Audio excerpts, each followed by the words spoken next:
Mutwengerayo kkooti etaputa Ssemateeka Ezzeemu Okuguwulira omusango omubaka wa munisipaali y'Emityana Francis Zzaake Butebi gwe yawaabira gavumenti ng'awakanya ekya sipiika okozesa paalamenti okumuggyamu obwesige ku bwa komisona bwa paalamenti. Kkooti yakuwa ensala yaayo mu musango guno essaawa yonna.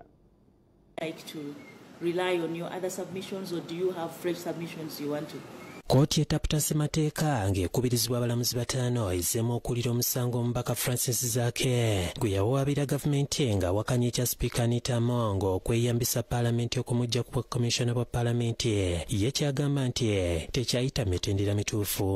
Omusango guno gwali gwa Ogw'Okuguwulirwa era nga gulindiridde kusalibwa wabula abalamuzi babiri okuli Stephen Musota wamu ne Christopher Madrama ne bava mu lutuula lw'abalamuzi abawulira omusango guno ng'omuwendo gw'essalira gwali tegukyawera ng'ate nga balina okubeera abalamuzi bataano. Abalamuzi abataano abazzeemu okuwulira omusango guno kubaddeko Catherine Bamgemeire, Mozamiru Kibedye, Irene Mulyagonja, Oscar Kihihi ne Eva Luswata. Counsel, for the petitioner, my understanding of your submission is that you will rely on your earlier submissions, which are already on record.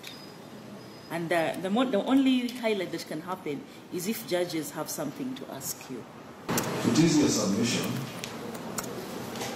that the petitioner was served, was given.